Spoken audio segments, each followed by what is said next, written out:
Hello, kind soul. Thank you for being here tonight. Thank you for choosing softness in a world that too often forgets how to feel. You've found your way to Diary of Abandoned Souls. And I want you to know, this channel exists because hearts like yours still beat. My name is Adriana. I'm a groomer. But grooming is only part of what we do here. In our little corner of the world, nestled between quiet streets, steaming mugs of tea, and shelves filled with stories, we rescue dogs. We listen, we heal, we remember. Each dog we meet carries a history no one else has time for. And in the brushing, the bathing, the careful cutting away of neglect, we uncover what the world threw away. You're not just here to listen, you're here to remember with me, to breathe life into stories that were almost lost. Tonight, I wanted to share one that still weighs on me. It began with laughter, with birthday balloons and the squeals of children, with promises like, we'll take care of him forever, with little fingers pointing to a cage in a pet store, or maybe a breeder's lawn, where the grass was just a little too green. A golden puppy, fluffy and perfect, like a plush toy brought to life, bought with smiles, paraded with pride. He wasn't given a name at first, only a ribbon, and the temporary devotion of children who believed love was easy and forever was fun. At first, he slept beside small feet. He played in sunlit gardens and waited patiently for after-school snacks. He loved deeply, completely, without question, because that's what dogs do. They don't measure love, they just give it. But as the children grew, the games changed. The puppy became a dog, and the dog became a chore. His toys, once scattered in joy, gathered dust. His leash hung forgotten. His name, if he ever truly had one, was spoken less and less. He didn't understand why the cuddle stopped, why the laughter passed him by, why the hands that once fed him now swatted him away. He waited, every day, by the window, by the door, by the fading hope that someone would remember what he was once promised. Then came the day, a car ride, a trunk that didn't open with joy, an unfamiliar street in silence. They left him, no blanket, no goodbye, no explanation, just left him. Sound, a distant thunder roll, the faint whimper of a dog in the rain. He stood there, tail slowly falling, ears perked for a sound that would say, come back. But the only answer he received was wind, and the slow, inevitable hush of abandonment. He didn't chase, he didn't bark, he simply waited. Because love, real love, and even when it's been shattered, dogs hold on to it longer than they should. I wish I could tell you that someone came right away, that a neighbor opened their door, that fate intervened quickly, but no. Days passed, and the golden fur that once shimmered under sunlight darkened with dust and drizzle. Hunger crept in, so did the cold. He searched, not for food, not at first, but for the sound of a voice he knew, a scent, a face. He slept under abandoned cars, drank from puddles, followed people who didn't notice him, or worse, turned him away. He learned to listen for footsteps, to decipher the difference between safe and danger in the tone of a shoe. He learned that not every hand reaches out to help, and that some hands hurt. Still, he hoped, in that quiet, flickering way that only dogs can hope, through cold night, through endless noise, through the absence of a name. But this story, it doesn't end there, because one day, among the hundreds of footsteps that passed him by, one pair paused, not out of curiosity, not out of pity, but out of recognition. A soul met a soul. And in that moment, everything changed. But that part of the story is not for tonight. That part, the beautiful part, will come in time. Tonight we stay in the beginning, because beginnings matter. They shape the ache we carry. They hold the seed of every healing. So if you're here, still listening, still feeling, let yourself feel this. Let your chest tighten. Let the tears come if they do. Let yourself remember all the forgotten creatures the world has turned away. Because in that remembering, you give them back their name. Sound fades, just the rain now, gentle and steady. Tomorrow we'll begin again. We'll follow him into the streets. We'll walk beside his loneliness, and we'll wait with him until someone sees him, until someone says, you matter, Still, good night, kind soul, and thank you for not turning away.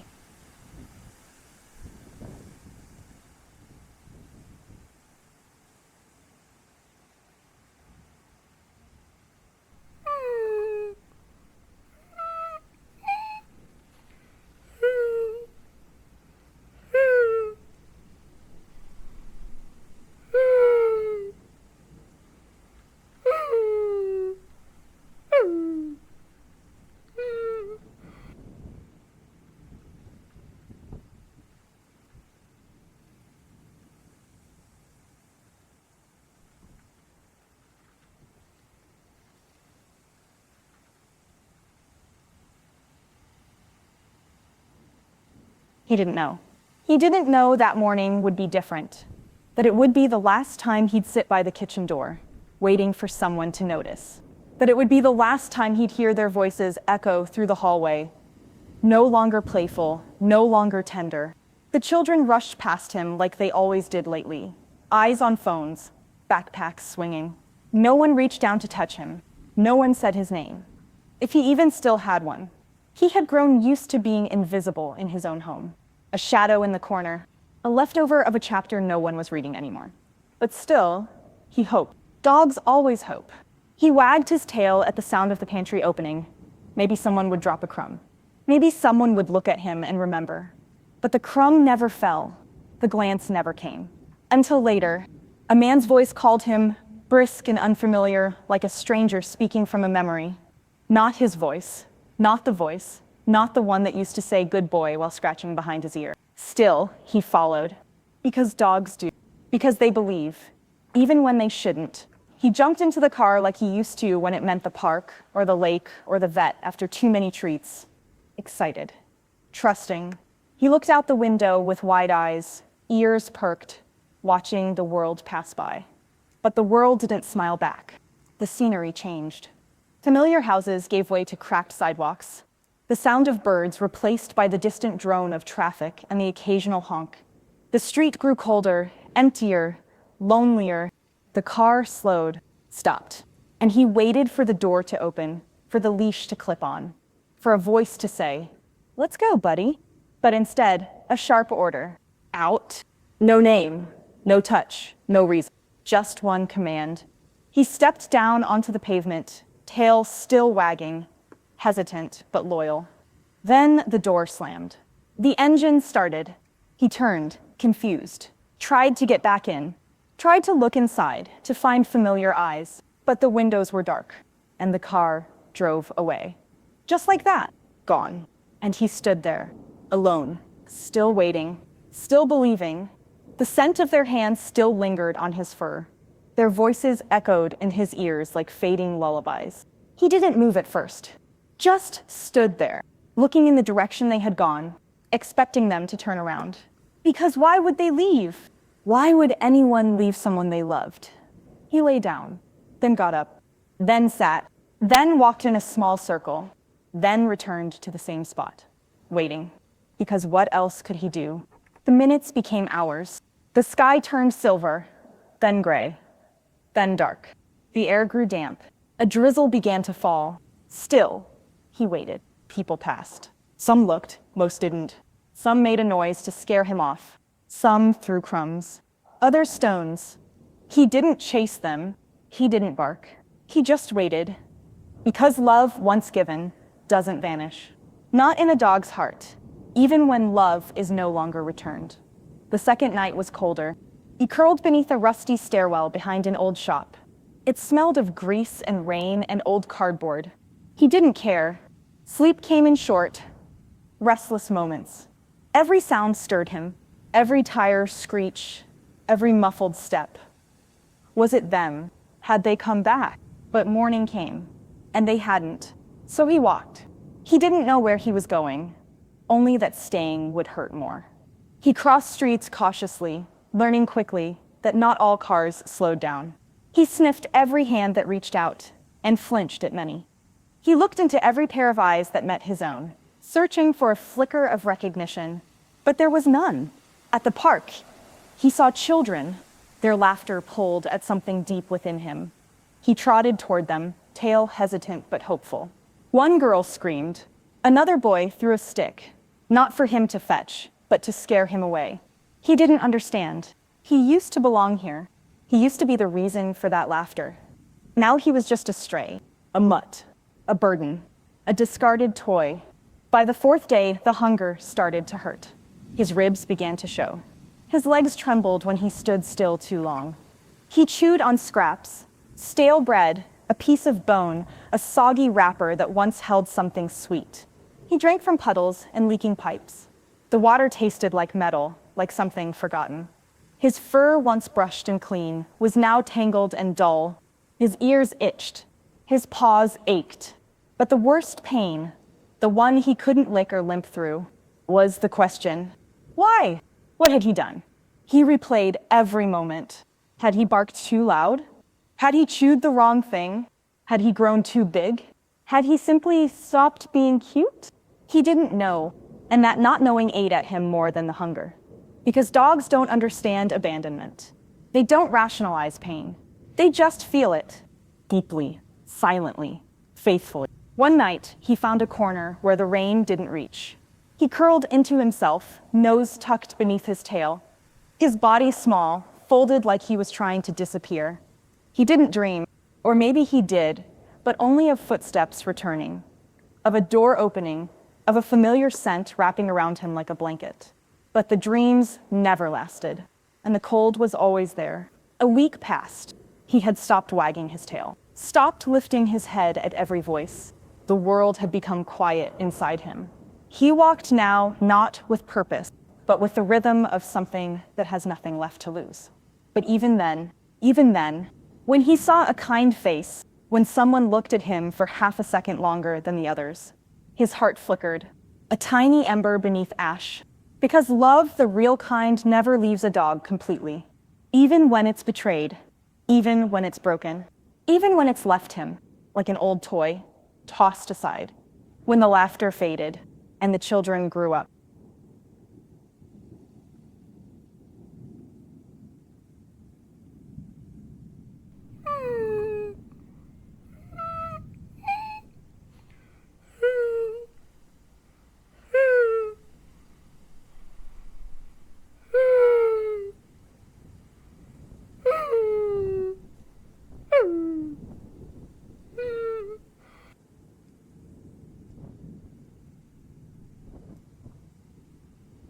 Days blurred into one another. Morning no longer came with the sound of footsteps or the smell of breakfast. Night no longer meant curling up at someone's feet or resting his head on a soft rug while distant laughter echoed in another room. Now morning was the sting of cold concrete against aching paws. Now night was the silence between two heartbeats. One old, one uncertain. He waited, not because he believed someone would come, but because waiting had once been love's language. It had been the rhythm of his life. Waiting at the door when the kids came home. Waiting beside the couch for a hand to fall lazily and find his fur. Waiting in the kitchen for a scrap, a glance, a voice. Waiting was what love had taught him. So even now, when love had vanished, he waited. Each day, he would return to the same corner beneath a crooked lamppost. It wasn't warm. It wasn't safe. But it was his. And when you've lost everything, you claim what the world ignores.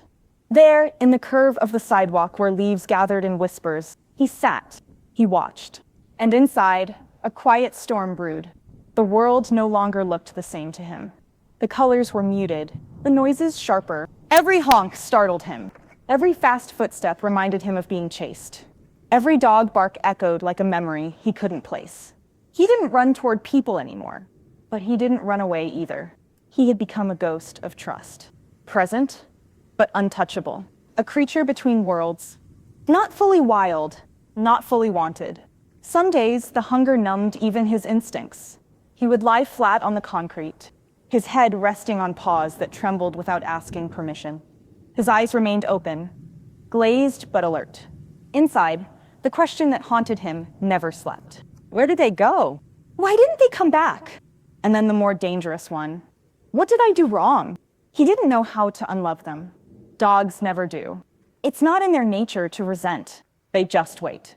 And they feel, God, how they feel. Rain became a companion, a silence that didn't ask questions. It washed the dirt from his coat, though it couldn't reach the weight he carried beneath it.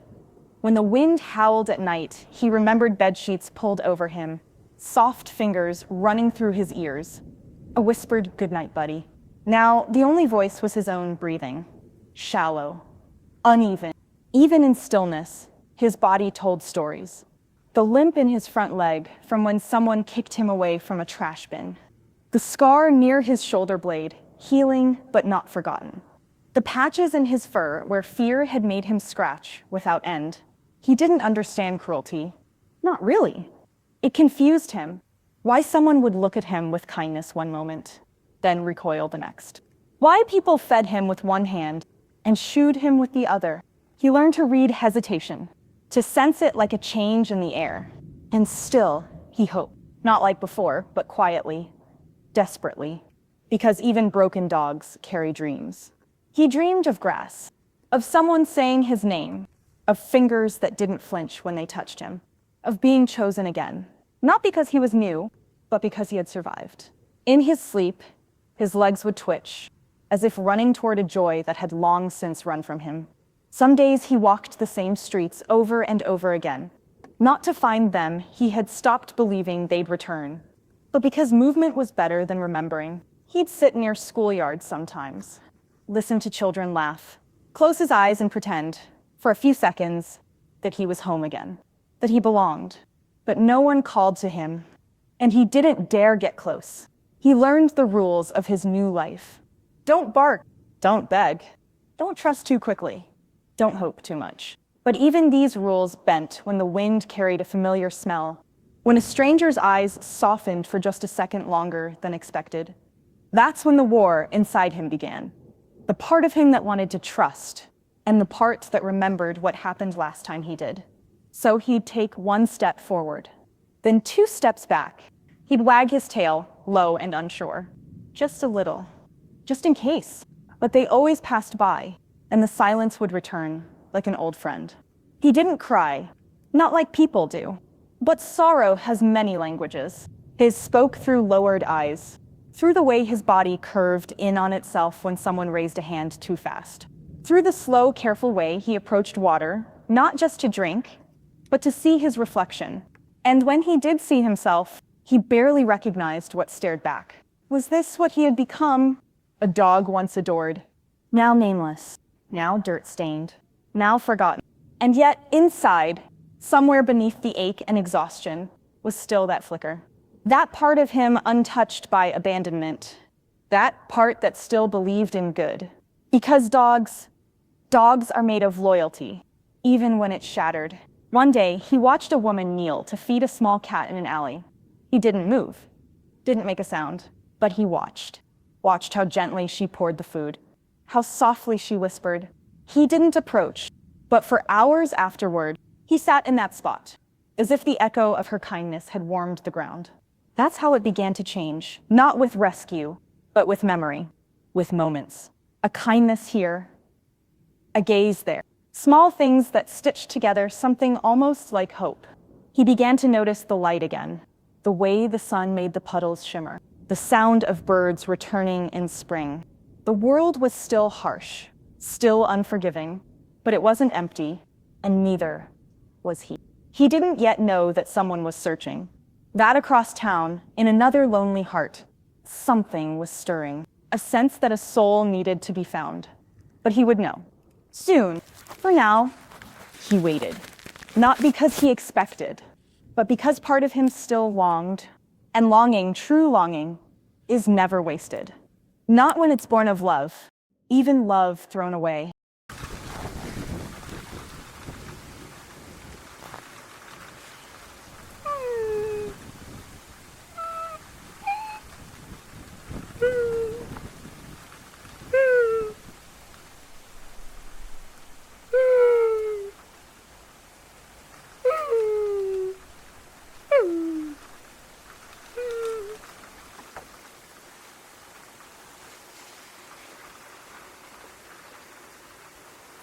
He had stopped believing in moments. He had learned that silence was safer than expectation. that glances were fleeting, and kindness, when it came, was often followed by distance. He no longer waited with the hunger of hope, but with the resignation of a soul that had learned to expect nothing. And yet, one morning, under a sky the color of steel, as wind stirred the dust into tired swirls along the sidewalk, he found himself walking a street he hadn't visited before. It didn't feel special. It wasn't warmer, or quieter, or kinder, but something in the air, something just beyond reason, pulled him forward. His paws, sore and cracked, carried him slowly. Head low, tail still, eyes alert but dulled by months of loneliness. A store bell rang in the distance. Someone laughed nearby. He didn't turn. These sounds belonged to other lives now. He passed a row of parked cars, their mirrors reflecting a version of him he didn't recognize. Scruffy, matted, a shadow of the golden boy he had once been.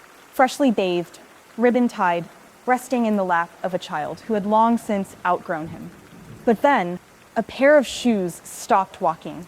A breath caught, and something shifted. He didn't notice it at first. Not really, but the world suddenly paused around him, as if holding its breath. He looked up, and someone was looking back. She stood just a few feet away, a grocery bag in one hand, a scarf dancing around her neck in the breeze. She didn't speak. She didn't move. But her eyes didn't flinch. They didn't dart away like the others. They didn't harden with fear or disgust or inconvenience.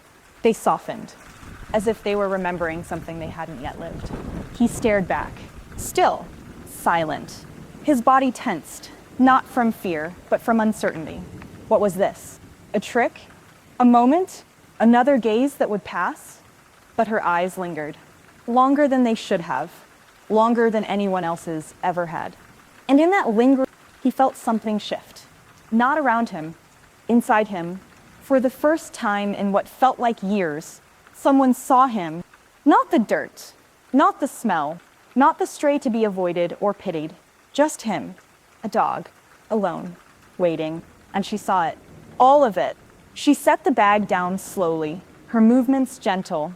She crouched, lowering herself to his level. Still no words, just breath, just presence. He didn't move.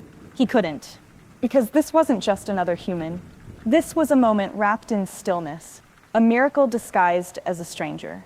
His ears tilted, uncertain, his eyes wide but wary. Was it possible? Was someone truly seeing him? She opened her hand, palm up, empty, an offering not of food, but of trust. He took a step forward, then stopped. His heart thudded like thunder in his chest. He had dreamed of this, over and over, but dreaming was different than living it. Dreams didn't hurt you when they disappeared. So he stayed still, frozen between yearning and fear. Her voice finally came. Soft, low, cracked at the edges. Oh, sweetheart. 2 words, but they were enough. Not commands, not warnings, just a whisper of recognition. A thread tossed gently into the space between them. His body trembled, not from cold, from remembering, from the sudden flood of what it felt like to be loved. He took another step, then another, closer now. Her eyes never left his. He could smell her, not just her perfume, but something else. Something warm, like the air in a house that knows peace. Her fingers twitched, resisting the urge to reach out. She knew. She understood. That trust is not a leash. It is not pulled. It is not grabbed. It is offered. And so she waited. And so did he. 2 souls caught in the fragile sacred space. Between recognition and reunion, he sat right there in front of her. Not touching, just being. And she smiled. Tears welled in her eyes, but she didn't let them fall. Because he didn't need sadness. He needed presence. She stayed like that for a long time. The world passed around them. People walked by. Cars honked. A siren howled in the distance. But in that moment, there were only 2 hearts, beating in cautious harmony. When she finally stood, he didn't follow. Not because he didn't want to, but because he had learned not to want too fast. She bent down again, reached slowly into her bag, and pulled out a piece of bread. She placed it near him, then stepped back. No command, no pressure, just here. He sniffed it, looked up, met her eyes again, and slowly, gently, he took it. Not just the bread, but the offering, the invitation. She smiled again, this time with her whole face. "I'll be back," she said softly. And she walked away. He watched her until she turned the corner. He didn't chase, but for the first time in months, he believed someone might return. And that belief, fragile and flickering, was enough to carry him through the night. In the quiet that followed, he returned to his spot under the lamppost. But everything felt different now. The concrete wasn't as cold. The wind didn't sting the same way, because someone had looked at him and hadn't turned away. And when you've been forgotten for too long, a single glance can rewrite your entire world.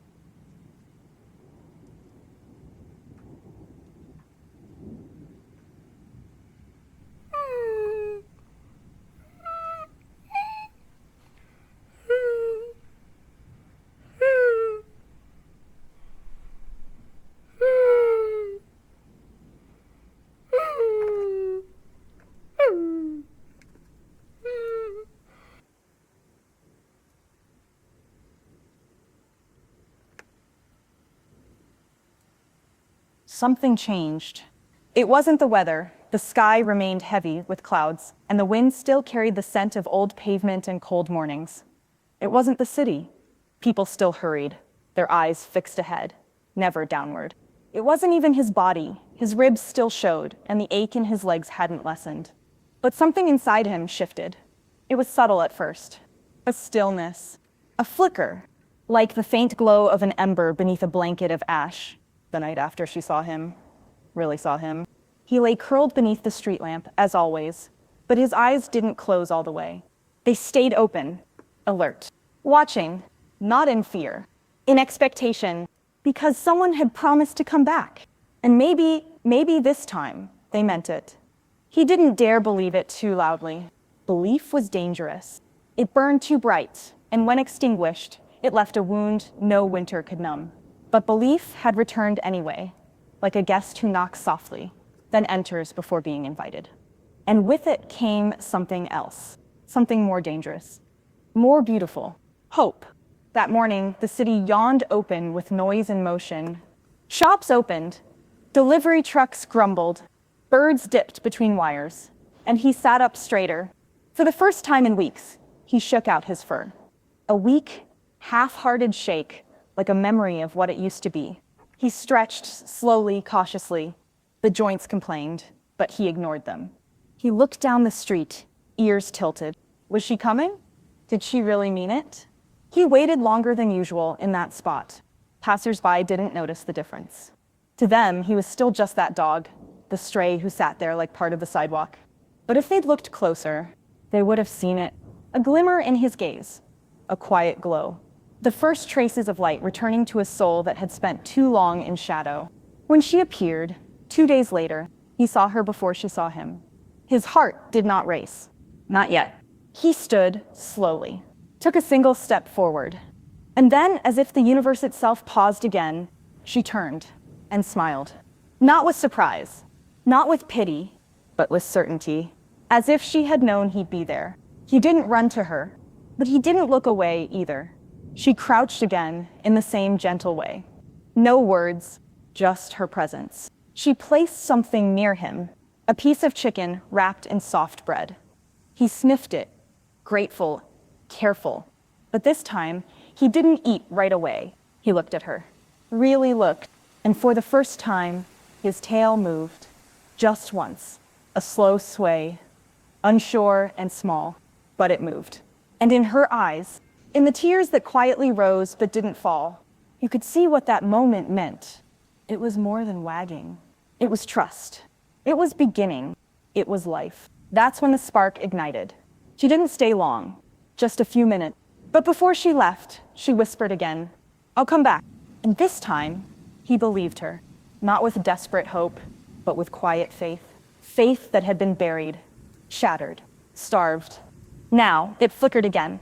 And with it, something grew behind his eyes, a softness, a recognition, a remembering of who he had once been. The days that followed were different, not easier. The streets were still harsh, his body still tired, but he carried himself differently.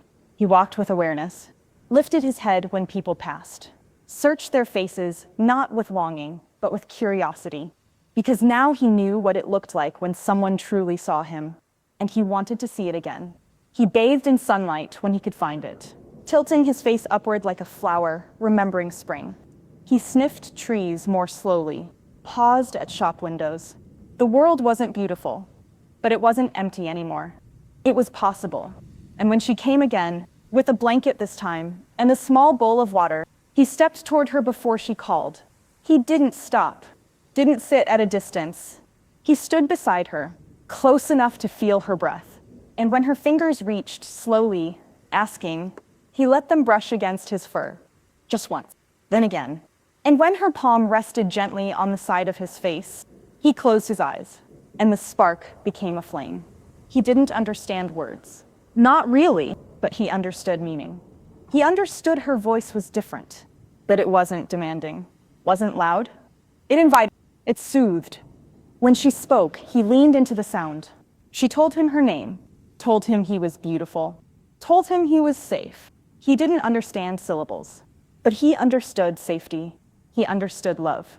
And he showed her, with the way his body softened, with the way his tail now wagged, not just once, but twice, 3 times. With the way he followed her when she stood.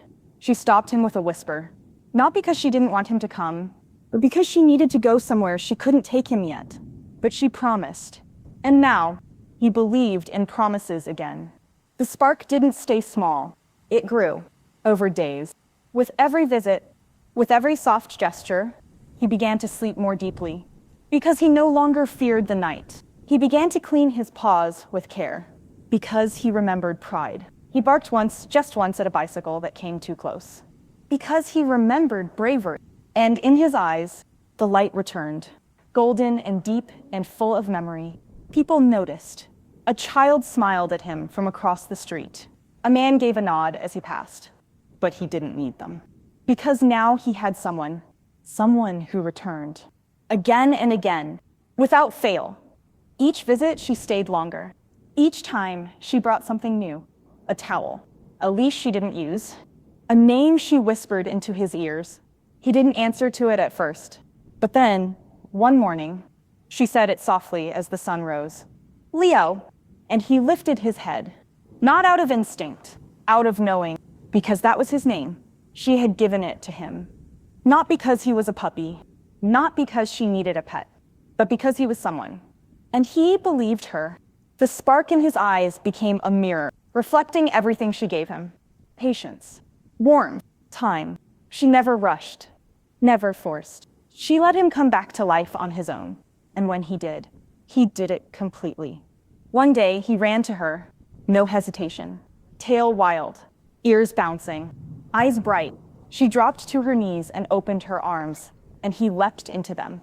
No fear, no doubt, only joy. Pure, whole, unbroken. The street watched. The sky watched. The city, for a moment, stood still. Because love, when it returns to something that was forgotten, burns brighter than the sun. And in Leo's eyes, the spark had become light.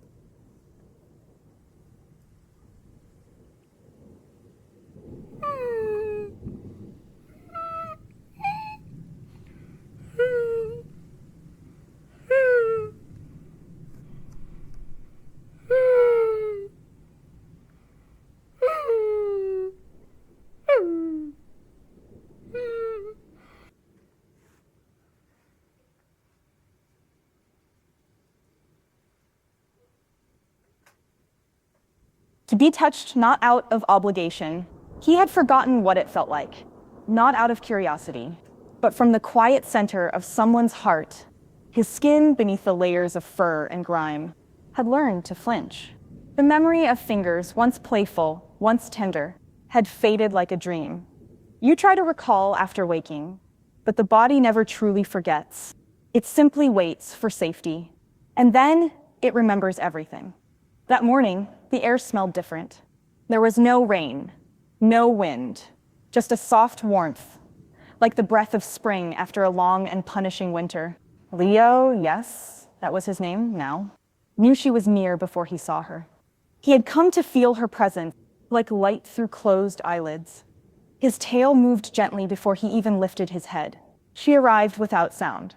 No call, no whistle, only her, kneeling down in front of him, as if the earth had asked her to bow to the life before her. And this time, Leo didn't hesitate. He stepped forward. Then the next, one pause, until their shadows touched. Her hands were open, unarmed, unassuming, and when she reached out, slowly, no flinch, he leaned in, no second thought. He let her fingers graze the side of his face, let them slide behind his ear, let them rest at the base of his neck, where once a collar had been. He closed his eyes and breathed. Not shallow, not sharp, but full and deep and real, as if he were filling his lungs not just with air, but with life. She whispered, not words he could understand, but syllables of safety, the sound of a promise kept. Her touch moved gently along his back, fingers combing through knots with care, not judgment. And he stood still, not frozen, but present. It wasn't just her hand against his fur. It was her soul touching his sorrow. This wasn't grooming. This was ritual.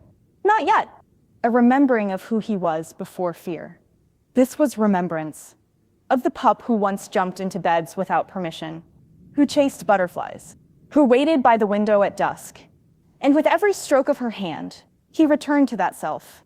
She sat on the curb, one breath at a time, and he allowed it, pulled him gently into her lap, his ribs pressed against her knees.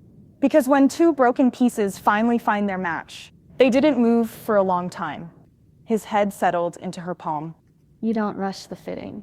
You let the silence stitch you together. And that's what they did. One heartbeat to another. She brought a brush the next day. He saw it in her hand, and something inside him stirred. Memory, resistance, but she waited. Placed it down beside her. Didn't force, didn't speak. Just let him decide. And he did. He came to her, sat beside her, touched her thigh with his paw, a gesture that said, I'm ready. And when the bristles touched his back, he tensed, just for a moment. Then he exhaled, long and slow. Her movements were slow, almost sacred, like brushing away ghosts. She untangled dirt in time, bit by bit, never tugging, never pushing past pain.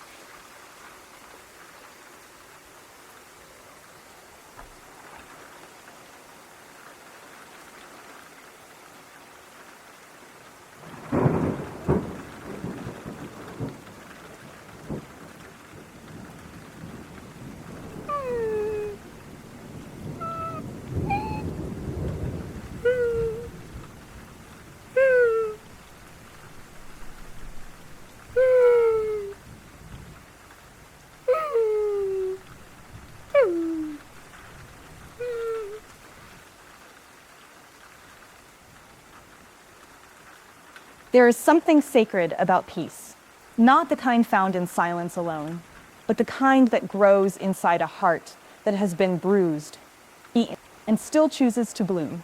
Leo was blooming, not suddenly, not with fireworks or loud joy, but softly, in the quiet rustle of a blanket at his feet, in the way he waited at the door, not in fear of being left, but in trust that she'd return, in how he slept, fully stretched, his belly exposed, no longer guarding the most vulnerable parts of himself. He had learned a new language, one spoken not with words, but with glances, touch, breath. He no longer flinched when she reached for him. He leaned in, he invited. He followed her not because he had nowhere else to go, but because he had chosen her. And oh, how love feels when it is chosen, not begged for. She watched him, day by day, transform from the shadow of a dog into something whole. He played again, like a forgotten song, finding its rhythm. At first awkwardly, then joyfully. He chased after leaves in the garden, rolled in sun-warmed grass, tugged at squeaky toys with a goofy grin. He barked, and his bark, was not angry, not defensive. It was full of life, of breath, of self. Neighbors noticed. The stray? No, that's Leo now.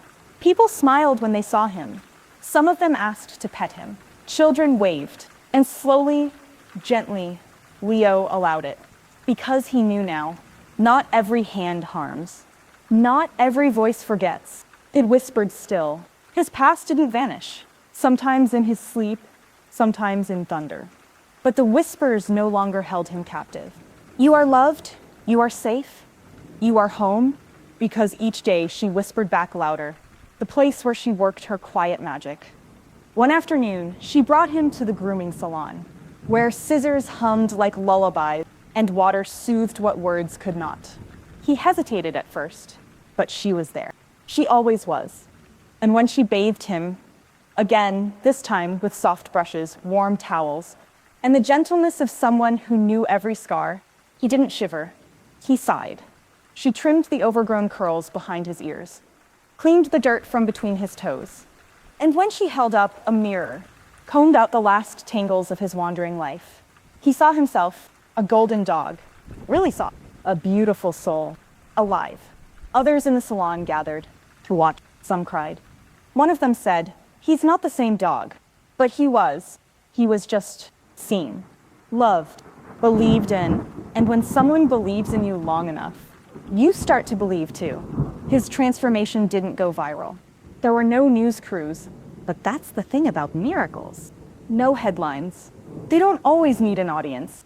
Sometimes they happen between one broken creature and another in a quiet corner of the world.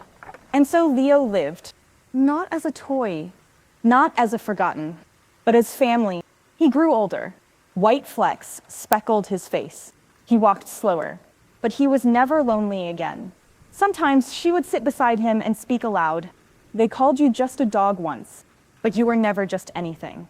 And he'd press his head into her lap, and they'd stay that way. Two hearts, one home.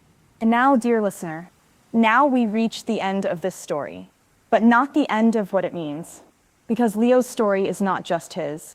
It belongs to every dog left behind when the laughter fades, when the children grow up, when the promise of forever turns into until it's inconvenient.